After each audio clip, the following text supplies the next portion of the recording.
जय हिमालय, जय भारत। हिमालय लोग यूट्यूब चैनल में आपका स्वागत है और मैं हूं डॉक्टर हरीश चंद्र लखेड़ा। हिमालय लोग ने हिमालय क्षेत्र के प्रबुद्ध लोगों से बातचीत करके वहां की संस्कृति, इतिहास, परंपरा, लोक आदि मुद्दों पर जानकारी प्राप्त करने के लिए एक नई श्रृंखला शुरू की है और इसका प्रारंभ कर रहे हैं हम प्रोफेसर डॉक्टर गोविंद सिंह जी से, जो भारतीय जनसंचार संस्थान IIMC दिल्ली में पाठ्यक्रम निदेशक, रेडियो एवं टीवी पत्रकारिता और डीन अकादमिक कार्य हैं। गोविंद सिंह जी पिथौरागढ़ मूल के हैं।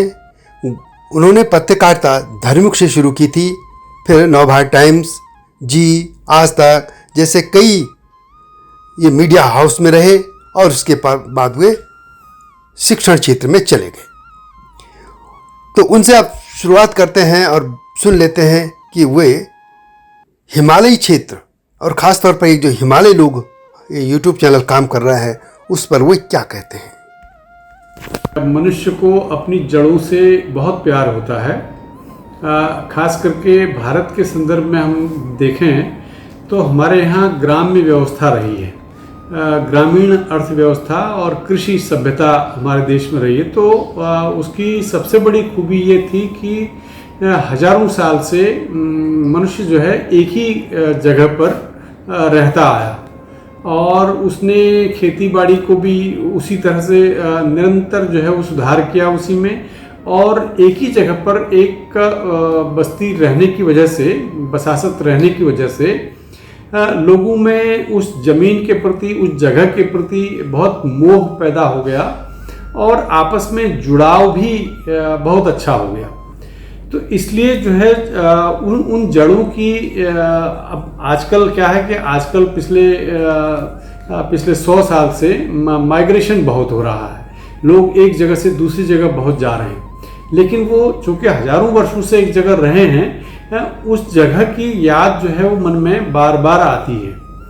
तो अपनी जड़ों से बहुत प्यार लोगों को होता है। और आज के युग में जब सारी दुनिया एक ग्लोबल विलेज में तब्दील हो चुकी है, लोग जो है एक बार फिर से अपने गांव की तरफ जुड़ रहे हैं, लोग अपने परिवार से जुड़ रहे हैं। अमेरिका में देखिए कि एक खबर आई थी कि एक ही परिवार के 60 लोग मिल गए और उनको किसी को भी मालूम नहीं था कि हम एक ही परिवार के सदस्य हैं।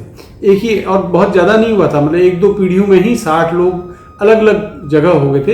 एक पिता की मतलब एक पिता ने एक शादी की, फिर उसके बाद उस पत्नी के बजाय उसको तलाक दे दिया, फिर दूसरी पत्नी आ गई, फिर तीसरी आ गई। तो इस तरह से, और उनसे सबसे बच्चे होते गए और बच्चे अलग अलग शहरों में, अलग अलग जगहों पर रहने लगे। फिर अचानक से जब इंटरनेट का युग आया तो वो सब जुड़ने लगे और इस तरह से 60 लोगों का एक ही परिवार सामने आया। तो इसी तरह से जैसे जब से ये ग्लोबल विलेज हुआ है, तब से बहुत तरह तरह के किस्से सामने आ रहे हैं। मुझे याद है मैं जब ये इंटरनेट की दुनिया भारत में नई नई आई थी, 1994-95 की बात है, तो एक जो देश की सारे जिलों की वेबसाइट्स बनी, निक इन जो है नेशनल इंफॉर्मेटिक्स सेंटर, उसने सभी जिलों की वेबसाइट्स बनाई। तो उसमें अल्मोड़ा ज़िले की जो वेबसाइट है वो सबसे पहले बनी, क्योंकि उसके जो डीएम थे वो शायद IITian थे, IIT कानपुर के कंप्यूटर साइंस के जानकार थे। तो उन्होंने अपने ज़िले की सबसे पहले वेबसाइट बनाई और वो जब जैसे ही वो वेबसाइट आई और सारी दुनिया में पहुंच गई, मतलब अल्मोड़ा जो नाम से सारी दुनिया में ग्लोबल विलेज की तरह से सारी दुनिया में पहुंच गई। तो एक महिला जो दक्षिण अमेरिका के पेरू में रहती थी, वहाँ से उस महिला ने अल्मोड़ा के डीएम को एक ईमेल लिखा कि ये अल्मोड़ा क्या है। आज तक मैं बहुत साल से सोचती रही कि अल्मोड़ा शब्द क्या है, तो मुझे समझ में नहीं आ रहा था कि अल्मोड़ा है क्या।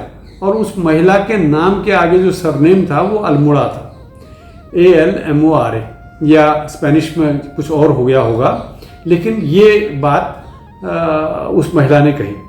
तो उसने कहा कि आज मुझे मालूम पड़ा कि ये अल्मोड़ा नाम की चीज़ जो मेरे जो नाम के साथ लगी हुई है, वो जो है कोई एक ज़िले का नाम है या किसी एक जगह का नाम है।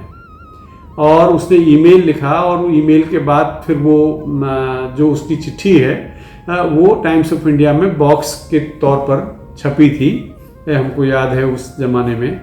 तो ये इस तरह के किस्से भी होते हैं। और पता नहीं बाद में वो महिला अपने पूर्वजों की धरती देखने के लिए आई होगी या नहीं आई होगी, लेकिन उसके मेल से मालूम पड़ा कि उसके दादाजी या नाना जी कभी 1900 के आसपास भारत से गए और वो अमेरिका गए, और अमेरिका से फिर दक्षिण अमेरिका आए, फिर दक्षिण अमेरिका से शायद उनकी किसी लड़की के साथ ये नाम जुड़ गया, फिर वो किसी तरह से दक्षिण अमेरिका होते होते पेरू पहुंच गए, लीमा, पेरू की राजधानी लीमा पहुंच गए, और लीमा में वो महिला अपने अल्मोड़ा सरनेम को लिए फिर रही है, और उसको पता नहीं कि ये है क्या चीज़।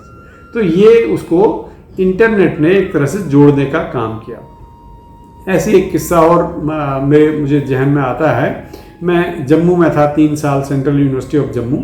एक दिन मैंने देखा कि जो है वहाँ की जो डोगरी साहित्य सभा जो थी उसमें कोई कार्यक्रम हो रहा है, और उस कार्यक्रम को करने वाले जो लोग हैं उसमें जो मुख्य आयोजक थे, मुख्य कार्यकर्ता, वो मनोज पंत थे। मनोज पंत नाम के एक आदमी थे। मैं बड़ा आश्चर्यचकित हुआ। मैंने कहा पंत नाम तो हमारे यहाँ अल्मोड़ा में ही है, और अल्मोड़ा से कुछ जो है टेहरी की तरफ चले गए गढ़वाल में, वहाँ भी पंत लोग कुछ हैं, लेकिन ज़्यादातर जो है अल्मोड़ा, नैनीताल, पिथौरागढ़ में पंत लोग रहते हैं। तो मेरे मन में बड़ी जिज्ञासा हुई कि पंत कौन है। तो मैं उस कार्यक्रम में शामिल होने के लिए चला गया, और गया। कार्यक्रम खत्म हुआ, और वो जो सज्जन थे उनका परिवार दरअसल उस पुरस्कार को दे रहा था, जो पुरस्कार डोगरी की मशहूर लेखिका पद्मा सचदेव को मिला। तो वो जो है, मैं उन सज्जन से मिला, मनोज पंत जी से। तो मैंने उनसे पूछा कि आप लोग पंत कहाँ के हैं, कैसे आप लोग यहाँ पंत आए, यहाँ तो कहीं पंत है नहीं। तो उन्होंने कहा कि कोई 300-400 साल पहले उनके पूर्वज जो है वहाँ कुमाऊँ से या गढ़वाल से कभी यहाँ आए होंगे, और हरिद्वार से आए, इनफैक्ट मतलब हरिद्वार में आकर के रहते होंगे। तो उस समय पंडित लोग ज़्यादातर वृत्ति करते थे। किसी वहाँ भी जैसे हमारे यहाँ गढ़वाल में तरह तरह की गढ़ियाँ थीं, वैसे ही जम्मू रीजन में भी गढ़ियाँ थीं। कुछ साल से तो खैर डोगरा राजाओं का शासन है, उससे पहले कुछ समय जो है वो मुस्लिम शासन रहा, और उससे पहले जो है वहाँ भी गढ़ियाँ थी छोटी छोटी, और छोटे छोटे राजा थे। तो संभवतः उन्हीं किसी एक राजा के साथ वो वृत्ति करते करते जम्मू पहुँच गए। और जम्मू का एक ज़िला है आजकल रियासी नाम का, जहाँ वैष्णो देवी का मंदिर स्थित है। तो रियासी में उनको कुछ ज़मीन जो है बाद में वहाँ के राजा ने वो दे दी, और एक ही गांव में, रियासी के पास एक गांव में वो पंत लोग रहते हैं।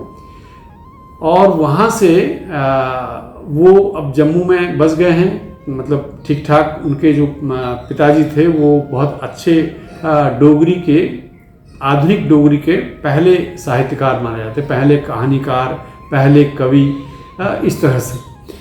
तो अभी उनका नाम ध्यान नहीं आ रहा, फिर मैं आएगा तो फिर बताऊंगा। लेकिन वो थे, और उन्होंने डोगरी में आधुनिक साहित्य लिखना सिखाया लोगों को।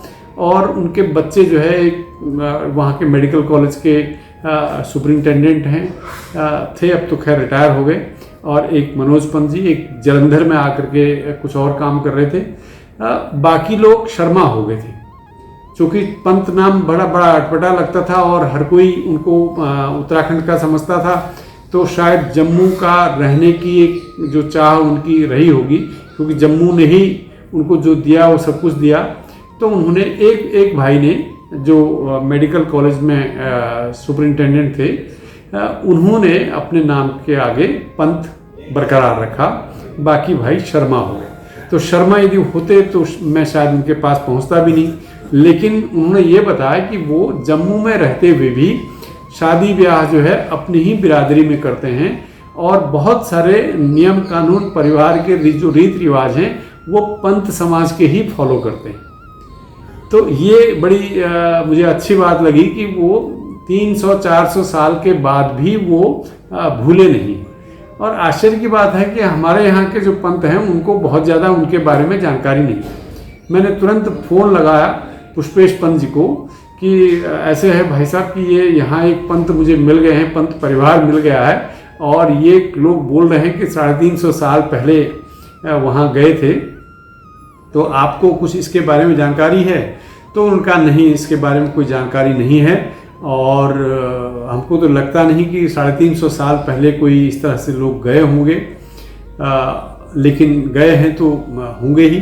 तो इस तरह से उन्होंने कहा कि हम लोग कुछ इस पर रिसर्च कर रहे हैं। एक आदमी है हमारी बिरादरी में जो पंतों के पूर्वजों के ऊपर रिसर्च कर रहे हैं, मैं उसको बोलूँगा और वो वहाँ भी जा करके इस पर अध्ययन करेगा। हालांकि वो अभी तक उस बारे में कुछ और हुआ नहीं मेरे ख्याल से, पर ये बात सच है।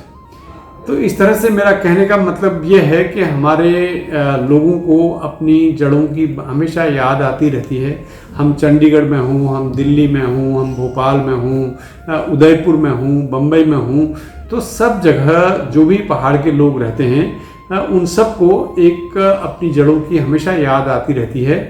बाहर आकर के वहाँ भले ही घर में हम लोग आपस में लड़ते झगड़ते रहते होंगे, लेकिन बाहर आकर के सब आपस में प्यार से रहते हैं। और एक जो ये एकता है अपनी जड़ों से जुड़ने की, वही सब हम सबको एक रखती है।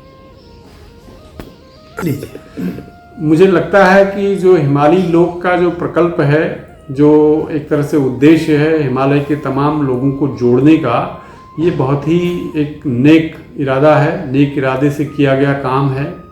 और मुझे वास्तव में लगता है कि हम सबको इससे जुड़ना चाहिए। और हिमालयी लोग के जो कर्ता धर्ता हैं, हरीश जी और बाकी अन्य साथी जो इससे जुड़े हुए हैं, उन सब से भी मेरा अनुरोध ये है कि आप लोग इस तरह के तमाम लोगों को अपने साथ जोड़ें।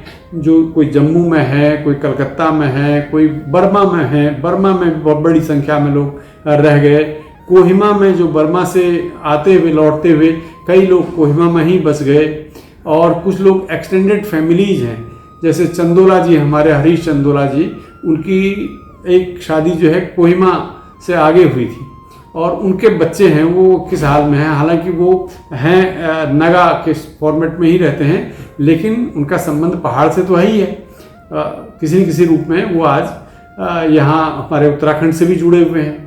तो ऐसे बहुत सारे लोग हैं देश भर में, उन सबको जोड़ना चाहिए और हमारे अपनी जड़ों से जुड़ने के लिए लोगों को प्रेरित करना चाहिए।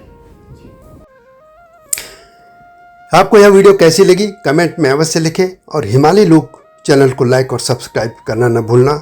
आप जानते हैं कि हिमालय क्षेत्र के इतिहास, लोक भाषा, संस्कृति, कला, संगीत, धरोहर, सरोकार आदि को देश दुनिया के सामने रखने के लिए यह चैनल लाया गया है।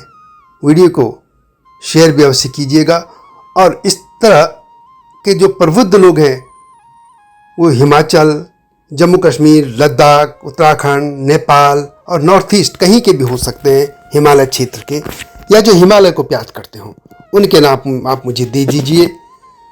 उनसे मैं बात करके जो भी जानकारी होगी आपके सामने रखने की कोशिश करूंगा। अगली वीडियो की प्रतीक्षा कीजिए। तब तक जय हिमालय, जय भारत।